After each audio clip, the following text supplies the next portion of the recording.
마켓 무버입니다.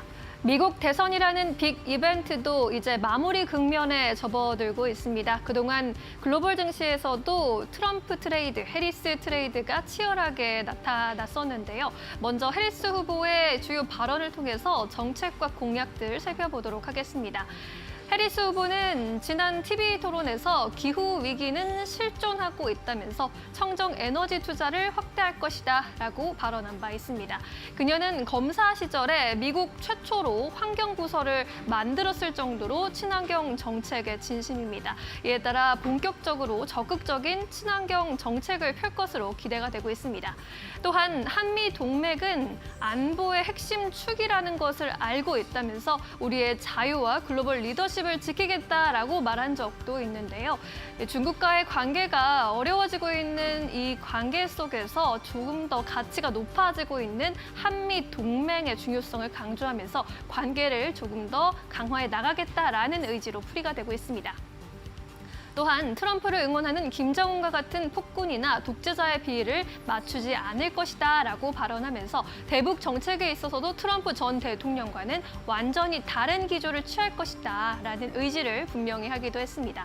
그렇다면 차기 대통령으로 해리스가 당선되게 된다면 어떤 종목들이 수혜를 입게 될까요? 다음 장에서 만나보시죠. 먼저 경제 분야에서는 환율이 하락하면서 달러 약세에 따라 한국 증시 전반적으로 투자 심리가 회복될 것이다라는 예상이 나타나고 있습니다. 상대적으로 관세에 강경하지 않다라는 점이 부각을 받고 있고요. 이에 따라서 환율 하락 관련주가 간접적으로 수혜를 입을 것이라는 전망이 나옵니다. 특히 ETF 안에서는 환해지 ETF, 항공주, 유틸리티 관련주들이 환율 하락 수혜주로 꼽히고 있습니다. 외교 분야에서는 해리스 같은 경우 미국 우선주의를 표방합니다. 하지만 동맹을 강조합니다. 따라서 해리스가 집권하게 된다면 전 산업 분야에서 동맹국 중심으로 공급망이 재편될 것으로 기대가 됩니다. 따라서 북미 수출 주요도가 큰 산업들의 수혜가 예상되고 있습니다. 또한 중국에 대해서는 디리스킹 정책을 펼 것으로 나타나고 있는데요. 일부 중요 산업에 대한 대중국 의존도를 낮추는 방향입니다. 트럼프보다는 조금 완화된 정책이지만 전반적으로 중국을 배제한다라는 점에서는 차이가 없습니다. 따라서 방산주들 수혜주로 여전히 거론이 되고 있는 상황입니다. 다음 장으로 넘어가 볼까요?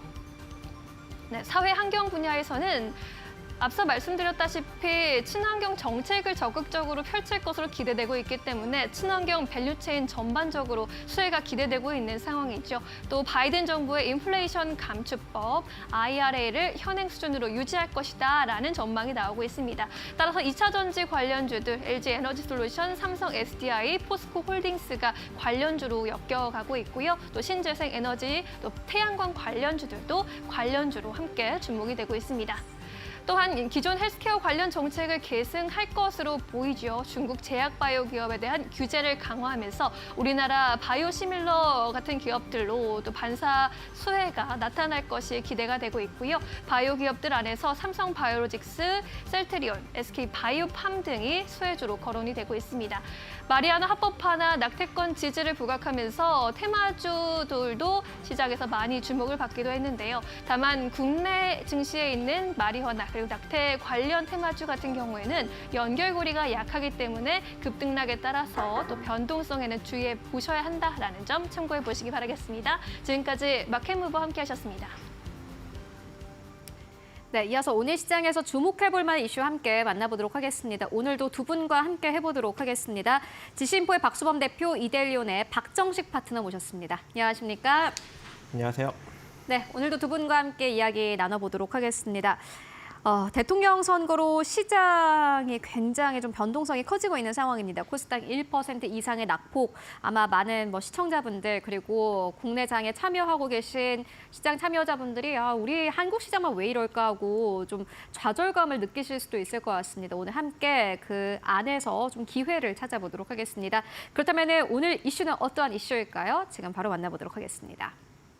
네, 간밤에 팔란티어가 이제 실적을 발표를 하면서 주가가 급등 흐름을 보였습니다. 이거래일 전에 장이 마감되고 난 이후에 이 실적을 발표를 했고 괜찮았습니다. 이에 따라서 오늘 장중에 주가가 굉장히 많이 올랐는데 이에 따라서 AI 소프트웨어 쪽으로 이제 다시 한번 온기가 좀 퍼지고 있는 상황입니다.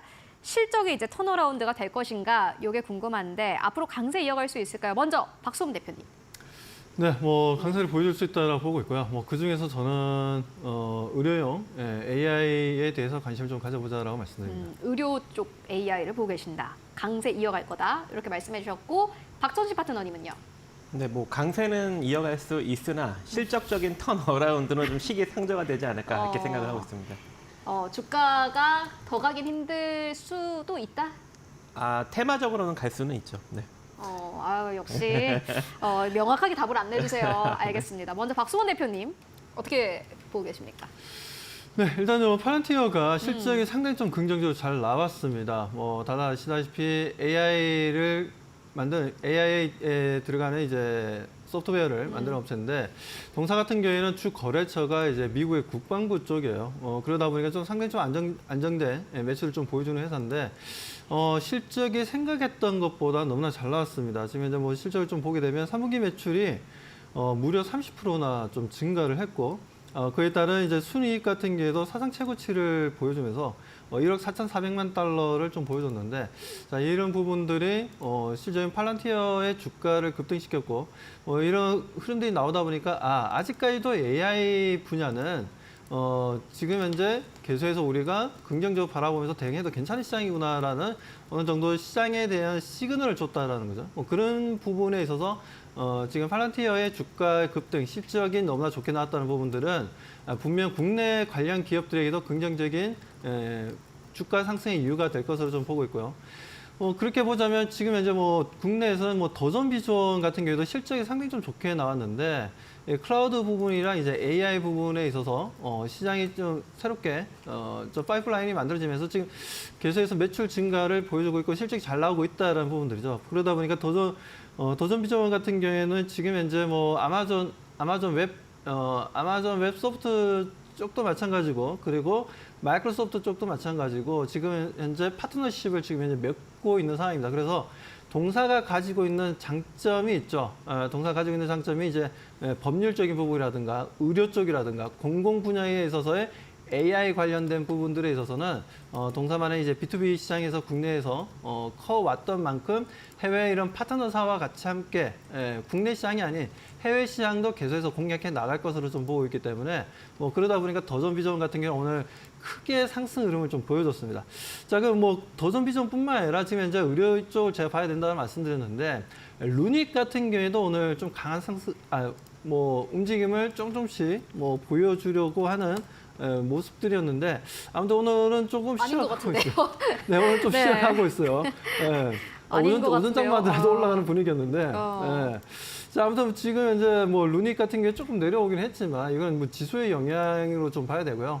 그리고 미 대선의 영향으로 조금 내려왔다라고 좀 봐야 되지. 이 부분이 루닉의 앞으로의 성장 스토리에 해당 펀더멘탈이 지금 현재 낮아졌거나 악재로 작용하는 부분들이 있어서 내려온 건 아니다라고 말씀을 좀 드립니다.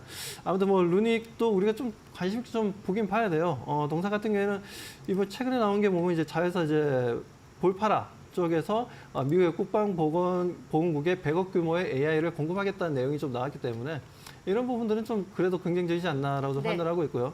자, 그에 대해 이제 JL 같은 경우에도 마찬가지고 JL K 같은 경우에도 내졸적 내경색 쪽이지 않습니까? 이 부분에 있어서도 좀 긍정적으로 바라볼 필요가 있고 코어라인 소프트 같은 경우에도 지금 현재 폐지랑 관련된 부분들에 있어서는 좀 특화되어 있고 이번에 영국이라든가 유럽 쪽에 특허를 취득했기 때문에 인증을 받았기 때문에 이 부분에 대해서도 우리가 좀 계속 관심 가지면서 대응해보자라고 말씀드립니다.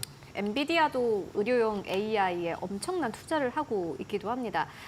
특히나 의료용 AI 쪽에서 가장 먼저 좀 수익화가 일어날 것이다라는 기대감을 현재 시장에서 좀 가지고 있는데 한국 시장에서 가장 중요한 것은 그렇다면 어느 기업이 실적을 내고 있느냐 그걸 보셔야 될 것 같습니다. 앞서서 말씀해 주셨던 기업들 가운데서 숫자가 잘 나오는 기업을 확인해 보실 필요가 있을 것 같고요. 박정식 파트너님께서 어떻게 보고 계십니까?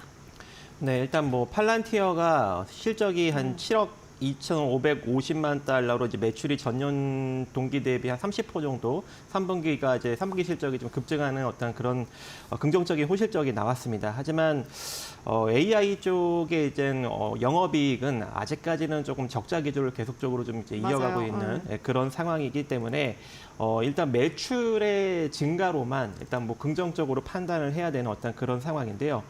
이번에 좀 실적이 양호하게 나온 게 이제 인공지능 기반의 데이터 분석 소프트웨어 업체인 팔란티어랑 그리고 클라우드 및 AI 인프라를 위한 반도체 기반 연결 솔루션 제공 업체 아스테라 랩스라는 종목이 이제 미국에서 올라갔거든요. 근데 이 기업들과 이제 비슷한 이제 국내 기업이 이제 솔트룩스라는 이제 기업입니다. 팔란티어랑 이제 비슷한데 인공지능 AI 빅데이터 전문 업체이고요. 이 대화형 인공지능 및 기계학습 기반 빅데이터 증강 분석이라는 이 두 가지 핵심 원천 기술을 기반으로 뭐 정부나 국방이나 금융 다양한 분야의 지금 서비스를 제공해주고 있습니다. 그래서 팔란티어도 이런 이제 비슷한 업을 하고 있다 보니까 같은 이제 회사로 좀 부각을 받고 있는 것으로 보여지고 있고요.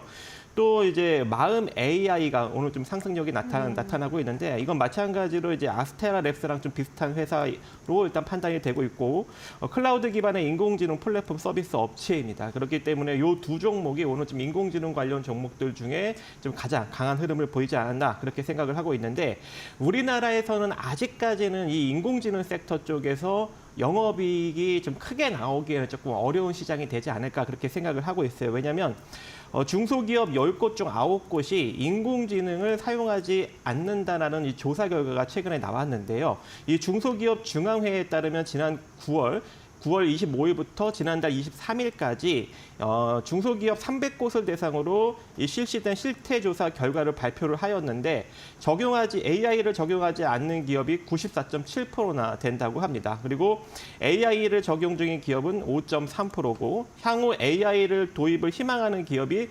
16.3%밖에 되지 않기 때문에 앞으로도 이제 AI의 어떤 그런 산업적인 전망은 다소 조금 불투명한 그런 상황이지만 그래도 이제 이런 AI 기업들이 매출은 조금씩 증가시키고 있는 그런 구조를 보이고 있기 때문에 아무래도 좀 꿈을 먹는 회사들이지 않나 그렇게 생각을 하고 있고요.